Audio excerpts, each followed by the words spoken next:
Ruth was completely and utterly shocked. Her daughter was here, alive and well in front of her face. Rose? Ruth asked again, making sure she was not dreaming. Hello, Mother. Rose smiled slightly, not knowing what her mother's reaction would be. She felt like a child again, waiting to see whatever she had done was for good or a bad thing. All the feelings that seemed to have buried for a while and now returned stronger than ever. Rose, what on earth are you doing here? Ruth asked, not pulling her hand away from Rose's. I came here to see you, Mother. I heard the news and just had to see you if you were all right. All right? You care now if I'm all right? What about back in 1912, Rose, when you left me alone and penniless? Rose just stood there immediately. She had not come for a fight. Maybe this was just one big mistake. Because I did, Mother. I did what made me happy. I fell in love and wanted to do things my way. Cal threatened me rottenly, and I would not stand for him, Mother. Just like you didn't when Daddy used to treat you badly. I did not come here for an argument. I heard the news and was gently upset. If this was a mistake, then I'm sorry. Rose began to head for the door. Rose, wait! I'm sorry. Rose turned slightly, not sure whatever she heard it right. Her mother apologizing? Please stay. You're the only visitor I have had here. Rose was very indecisive. Could this turn into another squirrel? Now, or another quarrel? Eventually, Rose just sat again and looked at her mother in the eye. The same piercing blue eyes then looked back at her and smiled too. She did not look too well, but she was still the same Ruth, her mother. How long have you been, Rose? Ruth asked. I've seen you're married. Ruth indicated a small diamond blue band on her wedding finger. But of course, Rose had forgot about that. Yes, I am. I also have a daughter. She'll be 2 in January. Ruth tilted her head and looked away, and she had missed a lot. It's Mr. Dawson, isn't it? Ruth asked, not wanting to look her daughter in the eye. Rose's heart beat faster. What about him, Mother? It's him you married, isn't it, Rose? Yes. The things went quiet for a few minutes, and Ruth finally turned to her daughter, her eyes blurry. She felt weak and tired. I know, Rose. I should have known. As soon as you met him, you changed. The way you looked at him, the way he looked at you. Ruth closed her eyes. Images of the night at the dinner of the Titanic came back to her. You loved him since the first moment you laid eyes on him, didn't you? Rose nodded and stayed quiet. After all these years, Rose, that's where you were, making a life with Jack Dawson? Yes, I was. I have a life with him. We have a daughter together, Megan. Rose nodded. Megan, she repeated, almost in a trance. I have a granddaughter? Yes, you do. She's the most precious thing you will ever lay your eyes on. And Jack, he supports you as well? He does. He would do anything for me and Maggie. He loves us both so much. He works all the hours God sends him for us, for both, Mother. Ruth nodded and taking the information in. I had believed you died, Rose. The passengers' lists were empty. No Rose Duet book taker. I know. I was Rose Dawson. I have been since April of 1912, although Jack and I got married in December of 1912. Maggie was born in January of 1913. Congratulations. Rose smiled through her tears. Thank you, Mother. So, what did you do? What happened to Cal?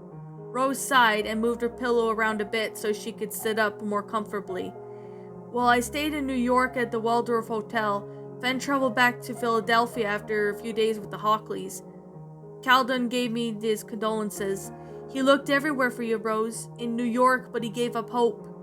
He was sad. He loved you very much. Rose bowed her head slightly, but then remembered. How could he love me, Mother? He shot Jack and I just in the decks before missing a few inches. Neither of us could be dead by now. Shot at you? Ruth asked as shocked. Her mouth flew open. Yes, Mother. I jumped out of the boat to be with Jack, and he tried to shoot us before sending us to manservant below the decks to shoot us. But when his bullets ran out, Jack and I had to fight us both free. Ruth simply could not believe this. All alone, he had made Rose look like a villain. Rose, I don't know what to say. Cal made you out to be the villain and played the innocent widow? He would, Mother. He tried endlessly to get me into bed before we were married. but you climbed in the bed with Mr. Dawson just as after 3 days." Rose immediately shut up, and her face redeemed.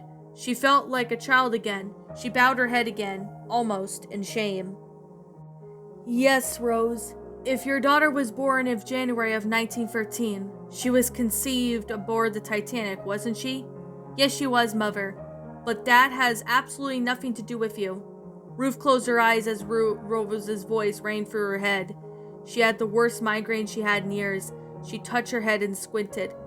"I'm sorry," Rose apologized, remembering her mother's ill state. "So when I moved back to Philadelphia, I went home and continued life as usual for a while. I courted a man and he even proposed and I accepted. I sold the house and I used the money to buy a smaller house in Cedar Rapids. Samuel moved in with me and we married in August. He died suddenly of the flu in June."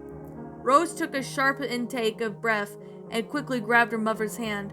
"Oh, Mother," she gasped. "That was terrible. How could she have lost someone she loved? I cannot understand how you are feeling. It is a terrible loss." "Yes, it is, Rose. I felt I lost everything. My daughter, the man I thought I loved. Then in July I found out I had cancer and have been in and out of the hospital since." "That's terrible, Mother." "No, Rose, it isn't. You came back into my life when I was at my lowest. I thought I lost everything, and then you came back to me. I know I won't be on this earth much longer, Rose." "Nonsense, you're just 45. Ruth grabbed Rose's hand tightly and shed a few tears rolled down her very pale cheeks, and all seriousness in her eyes were almost frightening. "Age is nothing, Rose. I will be gone soon enough. I will meet Samuel again." Rose shook her head. Her heart was almost breaking.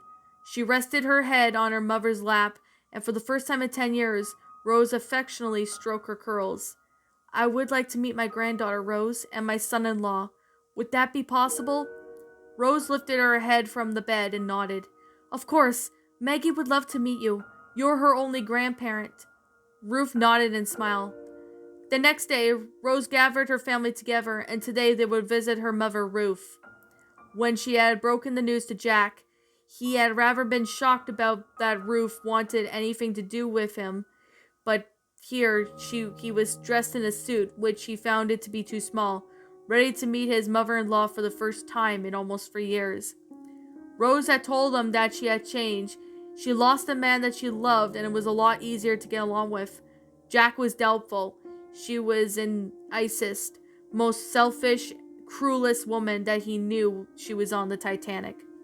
But he threw his caution into the wind and followed Rose to the hospital. Maggie was happily playing with the rag doll that she had in her father's arms. Today she had woke in a good mood and hadn't stopped chattering all day. It was a sunny day outside, and Jack could feel himself sweating in the suit. The arms were slightly tight and hurt when he bent his arms.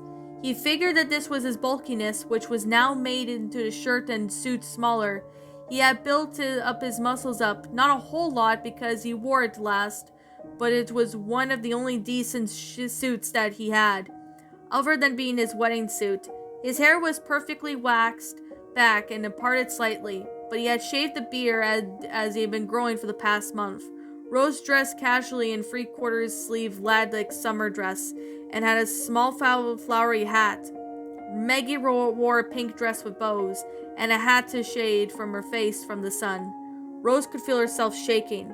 She had been ordering Jack all around all morning, not wanting to be late to telling him what to wear. She had seemingly stuffy and almost not the Rose that he knew, almost like the way Rose she was. Maggie had cried when Rose wanted her to wear the hat, but had given to her when Jack had placed on her head instead. She had walked a few feet in front and walked vigorously. She hurried them down the hospital and then into the room. Jack entered nervously. He felt like a young man meeting the girl's parents for the first time. Ruth sat on the chair, dressed in a navy dress with her hair pinned up. She almost had a little bit of makeup on, but looked like a great deal better from the day before. Rose had entered first and smiled at her mother. "Good morning," Ruth greeted. Jack entered behind her holding Maggie, who had lost interest in her doll and was more interested in her new surroundings. Everything made her curious. Jack faked the best smile as he could and remembered he was doing this for Rose. "Hello, Mr. Dawson," Ruth greeted and held out her hand for Jack as he shook it and smiled. "Good morning, Miss Dewitt Bulkaker," Jack uttered, trying to remember how to pronounce her last name. He had never got the hang of it. "It's Ruth, Jack. I am not royalty." Ruth then looked at the little girl in Jack's arms, and he placed her on the bedside on the chair. Maggie suddenly became shy and held her arms back out to her father, who had sat beside her, and placed her on his knee, and she relaxed more and looked at Ruth's face with big curious eyes before burying her little face in her father's suit jacket. Rose smiled and sat beside Jack on the bed. She took at her daughter's hand. "Maggie, come here." Maggie crawled towards her mother and sat on her knee. "Maggie, this is your grandmother, Ruth. Say hello." Maggie then placed her head under her mom's arm again. "She's a shy one," Ruth smiled. "No, you should see her at home. She's a handful, all right," Jack smiled. "Maggie, say hello to Nana." Slowly, Maggie pulled her head from her mother's arm and waved at her hand. "Hello, Maggie," Ruth said.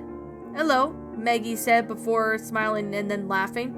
She crawled back to her father's side and began to play with her rag doll. She held it off to Ruth, who took the doll and laughed. "She's a precious one, Rose." Rose nodded. She knew how lucky she was. "And Jack, you have made my daughter very happy." "Just as she makes me." Rose smiled at Jack as he took her hand. Ruth saw how happy they were together. After the few years, it seemed like a very decent man. She knew that money wasn't everything, and was smartly dressed and was quite a handsome young man. Just the way they looked at each other, she could feel that she was truly a presence of love. The hours had passed, and Ruth had her dinner, and the family was there. They talked of bad times, good times, memories which they both had, good and bad. She felt as if she was finally in content. She hadn't spoken to anyone like this in years.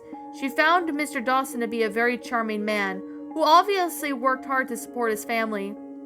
She knew of his background, his travels, his experience on the Titanic. Ruth had also decided to apologize for her behavior on board. She had found herself thinking back to how cruel and heartless she must have been acted, but at least that's what to be expected of a society woman. They have no feelings, to be empty, to follow their husband's lead, which was something that she hated as a young girl. When she had married Rose's father at just 19 years of age, it had been a forced marriage between Ruth's parents and Charlie's. Charlie had been just 20 at the time, and didn't care she had married Rose, didn't care about settling down, but he had his parents wish that Ruth and him been matched with Charlie when she was 18. She had found him very charming, elegant, and very well-mannered, but he was an obviously handsome man, but of course, who obviously cared for her at the time. He had taken her dancing, to dinners, and wooed her insensibly. But so he proposed when she said yes, the naive young girl she had been, when they had been married for the bliss of the years, but not long after their only daughter Rose was born. He had begun to drink a lot and gamble their money away. Of course, his parents had passed away, and he was in a complete mess. Ruth did everything that she could to stop the family name from slipping. Rose was a small girl, dotted heavily on her father. Everywhere where she had been, they had been married in it and had a bliss for years. But of course, their parents had just passed. But of course, it went with he. They had a likeness in their looks. Although Rose inherited her pale skin, red hair, and eyes from her mother, as Rose grew into a young teenager, she had begun to have her own way, or rebelled just like how Ruth had done at the beginning of her marriage to Charlie. She had not done everything that she was told, and hated her life as she had lead. But she had grown to love Charlie in her own way, and eventually decided to do as she was told, to become a part of her perfect wife, bearing their child in November of 1894. When Rose was just 15, Charlie passed away from a heart attack, leaving Dewitt Baker's family in a big surprise debt. Charlie had put their family hundreds of thousands of pounds on debt. When Rose was 16, Ruth gave Calvin Hockley permission to court his daughter. He was a very wealthy man. His father was Nathan Hockley of Hockley Steel and was one of the richest men in the country, and Caldon was in line to inherit the business when Nathan died. Ruth had knew her daughter despised the man, but Ruth was so blinded as to why. He was very rich, noble, handsome, caring young man who did everything that he could please young Rose. Although there was a 10-year age gap, it didn't seem to matter anyone except Rose. Ruth thought that she would have grown to love him. As her 17th birthday, she accepted her hand in marriage. Although Ruth had been overjoyed, the family name would no longer be tarnished, and their furniture was safe in the hands of Caldon Hockley. He would soon ensure of their survival. But the truth was, she had been guilt-tripped by it by her mother, who reminded her every day that the money was gone and blamed her father, who Rose missed dearly. When it had been announced that Rose would take a trip around Europe to celebrate the engagement with Cal and Ruth, her spirit had been somewhat filled, but, of course, it didn't last long. She would sneak out alone, coming whenever wandering back hours later. She would rebel against what to wear and what to eat, and how to wear her hair. She was getting rather hard for Cal to handle, and if she had to retort to violence to straighten her out, he would. Aboard the Titanic, when Rose had met Mr. Dawson, Ruth again was worried about what it may do to the family name. She simply would not understand what Rose would want with this lower-class artist, who could not even afford to lick her own shoes. He was a scruffy-looking young man, with an overgrown hair and dirty clothes. The attraction to Rose had to him was beyond Ruth, who had warned her several times not to see the boy again. He was clearly trouble, and probably just after money or to get her daughter into bed, then up and leave when she was in the family way. Ruth knew that boys like him were like. But when Ruth thought that she had lost Rose, she had plenty of time to think. She knew that she wouldn't have the life or luxury anymore. She had met a lovely man named Samuel, who was 50 years old and was very smart. He wasn't the richest man, but he had some money and worked hard for it. They had briefly courted a few months, and when Ruth's money finally ran out, she sold a very large family home and got a few thousands from it, then moved to Cedar Rapids and the place where her grandparents had grown up, where she had moved into a smaller house with Samuel, who had proposed. Ruth had accepted, and finally feeling happy in her life, she would think about the many rights. This must have been how her and Rose felt when she met Mr. Dawson. He was a distraction away from the life that she had been living. Samuel offered Ruth love, and when she thought of it, she would never been loved by any man again. She had been lonely after she thought Rose had died, and the only time she felt alive was when she was with Samuel. It was then she had realized that no matter how much money you have, happiness or love cannot be bought. Ruth came back to the present. She saw Jack on the bed, and he was laughing at Maggie, who was sticking out her tongue. He pulled her onto his knee, and she immediately stopped and been silly, just simply sat there, content to her father's knee. Ruth had just found out that Jack had doted on his daughter. His love for her was clear for anyone to see. Ruth had been wrong about Jack Dawson. He was more of a man than Caldon Hockley ever was. "Are you all right, Mother?" Rose asked. She noticed that her mother had not spoken in several minutes. "I'm fine, dear," Ruth reassured her daughter. "It's just this little darling is so captivating." Ruth even smiled at Maggie, who smiled back. "Would you like to sit on Nana's knee?" Jack asked Maggie. She said nothing at first, and then slowly nodded and smiled. Ruth was overjoyed. Never in a million years she would have thought that Jack would suggest something like that. Now she was going to hold her first grandchild for the first time. Maggie scrambled carefully onto her Nana's knee, and then looked at her curiously, with big blue eyes.